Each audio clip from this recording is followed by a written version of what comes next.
Hello my dear student.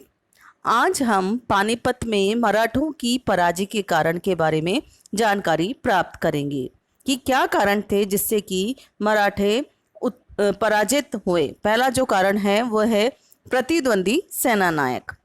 इसमें सदाशिव राव वैसे तो महान और पराक्रमी सैनिक था, किंतु उसने जो युद्ध लड़े थे वे दक्षिण भारत में ही लड़े थे और वहाँ सफलताएं प्राप्त की। परंतु उत्तरी भारत में उसके लिए ये अजनबी था। उसे यहाँ के मामलों की भौगोलिक स्थिति की जानकारी नहीं थी।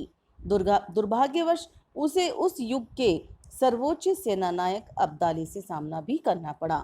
अब्दाली सदाशिव से कहीं अधिक अनुभवी और रणकुशल सेना नायक था।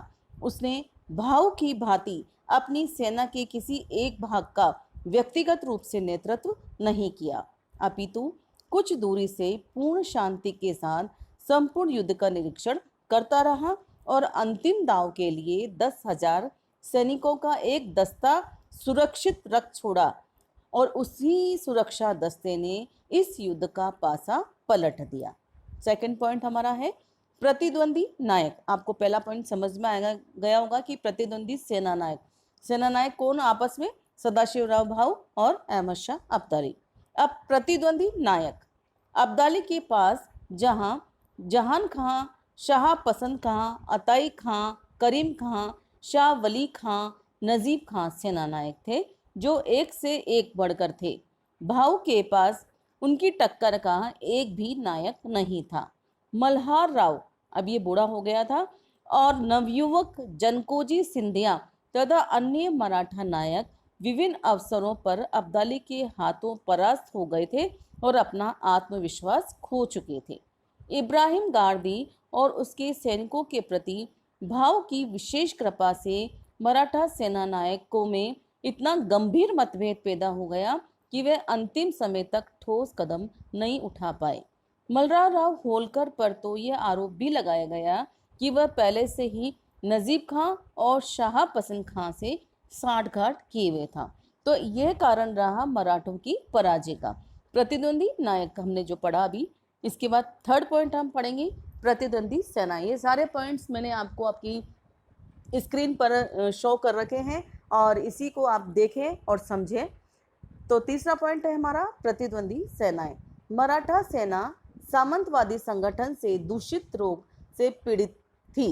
आपस में लड़ने वाले तथा एक दूसरे से घृणा करने वाले सेना नायकों में नेतृत्व में मराठा सेना अपना अनुशासन खो चुकी थी। शिवाजी के समय में मराठा सेना एक राष्ट्रीय सेना थी अब, और उसका राष्ट्रीय स्वरूप भी खत्म सा हो गया था। वह भाड़ेतों की सेना सी बन गई थी जिसे कुछ महीनों का वेतन भी नहीं चुकाया गया। सैनिक लोग लूटपाट करके धन प्राप्त करते थे और अपना गुजारा चलाते थे। उनकी लूटपाट और अत्याचारों ने उत्तरी भारत में घृणा का उन्हें अपना पात्र बना दिया और स्थानीय जनता से उन्हें किसी भी प्रकार का सहयोग नहीं मिला। इसके विपरीत अब्दाली की जो सेना थी वह पूर्णतः अनुशासित थी और उसके नायकों में भी एकता थी। अफगान सेना का एक सर्वोच्च सेनापति था या सेना नायक था जिसके आदेशों पर सेना चलती थी। अवज्ञाकारी और अनुशासनहीन अफगान सैनिकों को सख्त सजा दी जाती थी।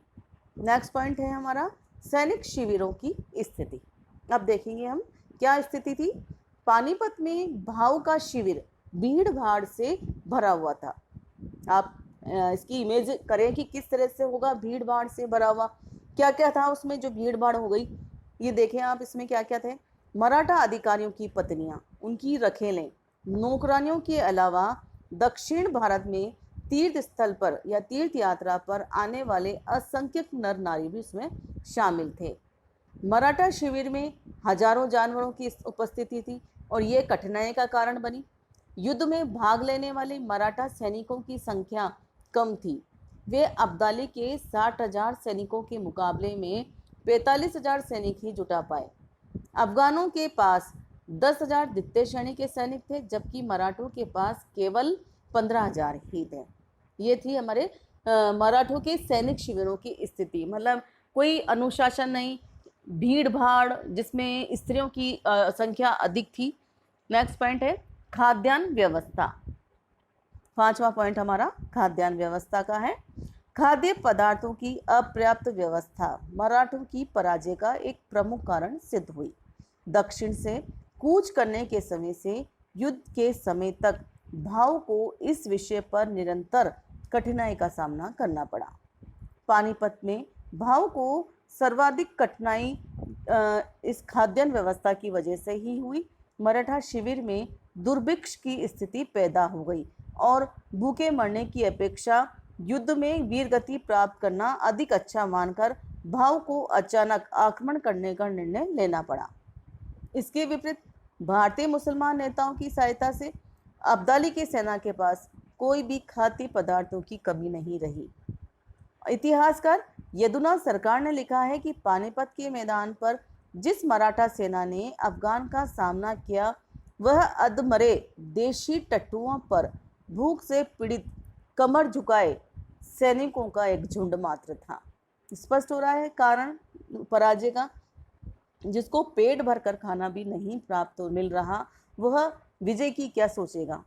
वो सिर्फ इसलिए लड़ रहा है कि मेरी युद्ध में मरने ज़्यादा अच्छा होगा जबकि भूख से मरूंगा। भूख से तो मरना ही है, तो युद्ध में यदि वीरगति को प्राप्त होऊंगा तो शायद हो सकता है कि मुझे सदगति प्राप्त हो जाए। इसीलिए मराठा सैनिक जो लड़ रहे थे वह भूख से पीड़ित होकर लड़ रहे थे। नेक्स्ट पॉइंट है तोप खाना। मराठों के पास भारी वजन की तोपें थी। स्पष्ट है भारी वजन की तोपें क्या होता है। भारी वजन की तोपें होगी तो उन्हें इधर उधर घुमाना या बांधना भी मुश्किल हो रहा था। अब युद्ध के प्रत्यक्षदर्शी जो इतिहासकार थे काशीराज, उन्होंने लिखा है कि उनके गोले अफगान सैनिकों की ऊपर से होते हुए लगभग 1 मील की दूरी पर पार्श्व भूमि पर गिरते थे। मतलब उन पर नहीं गिरते, आगे जाके गिरते थे। बारूद की कमी के कारण इन तोपों का समुचित उपयोग भी नहीं हो पा रहा था। आमने सामने की लड़ाई के अवसर पर ये वजनदार तोपखाना निरर्थक था। मतलब उसको घुमा तो सकता ही नहीं था ना, तो क्या यूज़ है फिर उसका। इसके विपरीत अब्दाली का जो तोपखाना था वह हल्का व गतिशील था। मतलब जहाँ उसको ले जाना था आगे पीछे, और तो हल्का था तो और गतिशील था। उससे हल्की तोपों को ऊँट पर लदवा दिया और उन पर 400 तोपचियों ने मराठा सेना की कमर तोड़ दी। अब्दाली के साधारण तोपचियों की बंदूकें भी मराठों की बंदूकों से श्रेष्ठ थी।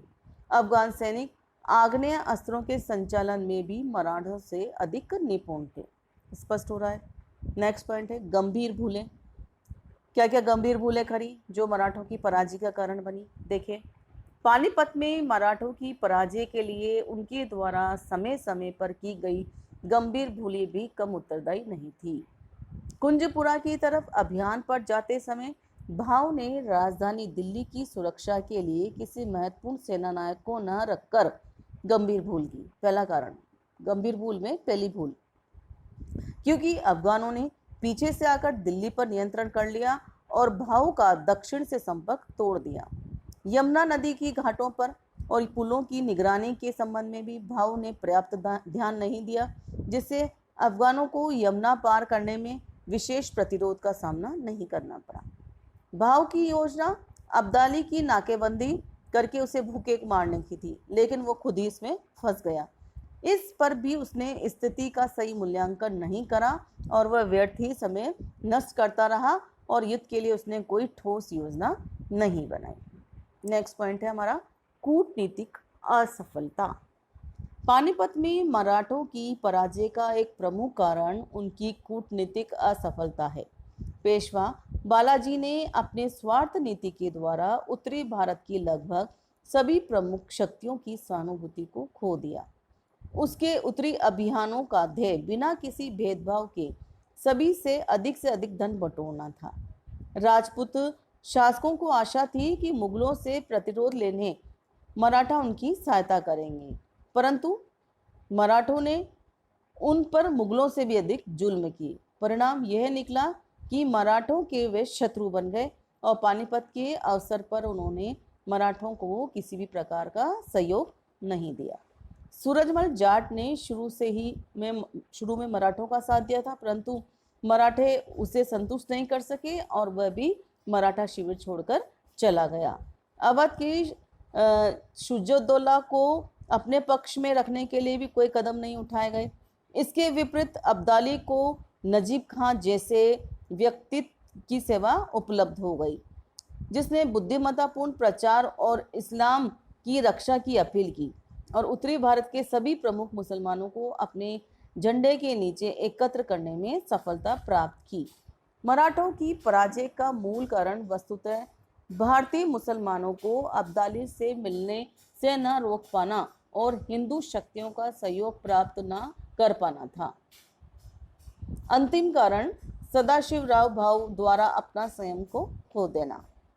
पेशवा के पुत्र विश्वासराव के मरते ही सदाशिवराव भाऊ ने क्या है, अपना मानसिक संतुलन खो दिया और वह बिना आगा पीछा सोचे शत्रु सेना पर घुसता चला गया और मारा गया।